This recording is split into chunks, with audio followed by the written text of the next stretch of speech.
सुप्रभात बच्चों, कैसे हैं आप सभी। उम्मीद करती हूँ आप अच्छे होंगे। आज हम सूर्यकांत त्रिपाठी निराला जी की बहुत प्रसिद्ध कविता भिक्षुक पढ़ने जा रहे हैं। साधारणतः आपने देखा होगा कि कवि पेड़ पौधों, पहाड़ों, हरियाली की तारीफ करते हुए नजर आ रहे हैं, लेकिन क्या कोई कभी किसी भिक्षुक के बारे में लिखता है? क्या कभी कोई किसी मजदूर के बारे में लिखता है? नहीं। पर सूर्यकांत त्रिपाठी निराला एकमात्र ऐसे कवि हुए जिन्होंने एक भिखारी, एक मजदूर, एक किसान की तरफ ध्यान दिया और उनके बारे में लिखा। तो यह कविता भिक्षुक के लिए लिखी है सूर्यकांत त्रिपाठी निराला ने। बहुत प्रसिद्ध कविता है। इस कविता को भी आप किसी हिंदी की प्रतियोगिता में जरूर बोल सकते हैं।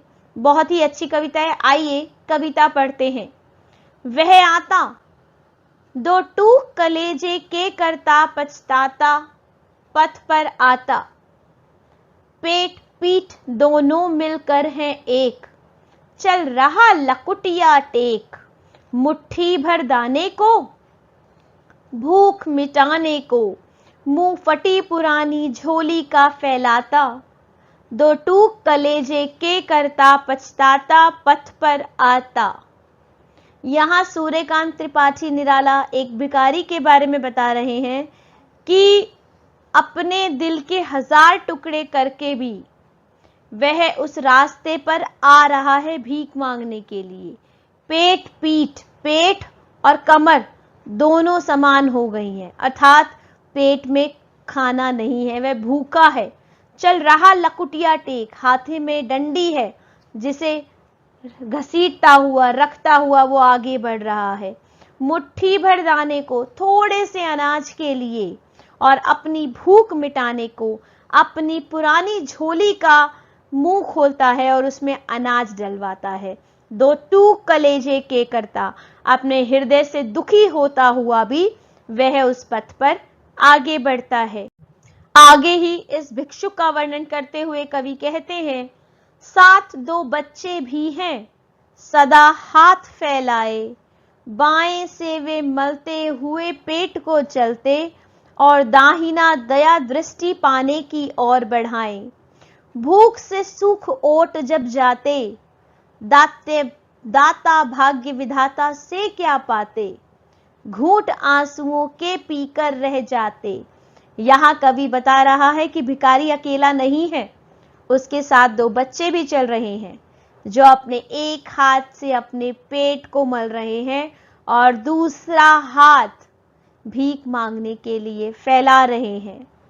भूख से सूख ओठ जब जाते, उनके होठ भूख और प्यास से सूख गए हैं, फिर भी क्या वो दाता भाग्य विधाता से क्या पाते? क्या उसके बाद भी उन्हें भीख मिलती है? क्या उसके बाद भी ईश्वर उन्हें कुछ देता है? घूंट आंसुओं के पीकर रह जाते, केवल अपने आंसुओं के घूंट पीकर रह जाते हैं, अर्थात फिर भी उन्हें खाने के लिए कुछ नहीं मिलता। चाट रहे झूठी पत्तल वे सभी सड़क पर खड़े हुए, और झपट लेने को उनसे कुत्ते भी है अड़े हुए। वहीं पर जहां एक तरफ कुछ समय पहले खाने की पार्टी हुई थी, तो कुछ झूठी पत्तल पड़ी है, उसी पत्तल पे से उठाकर वो भिखारी खाने का प्रयास कर रहे हैं। लेकिन कैसे खाते? वो खाते उससे पहले ही वहां पर कुछ गली के कुत्ते आ जाते हैं और उनसे उनकी झूठी पत्तल छीनने की कोशिश करना चाहते हैं, क्योंकि वो भी अपनी भूख मिटाना चाहते हैं। तो ऐसी स्थिति में उन्हें वो भी खाने के लिए नहीं मिलता। ठहरो, अहो मेरे हृदय में है अमृत, मैं सींच दूंगा, अभिमन्यु जैसे हो सकोगे तुम, तुम्हारे दुख मैं अपने हृदय में खींच लूंगा। यहां कवि कहते हैं कि रुको, मेरे हृदय में अमृत है, मेरे हृदय में दया है, मैं उसे तुम्हें दूंगा, और तुम अभिमन्यु जैसे बनो तो मैं तुम्हारे हृदय को पूरी तरह खत्म कर दूंगा।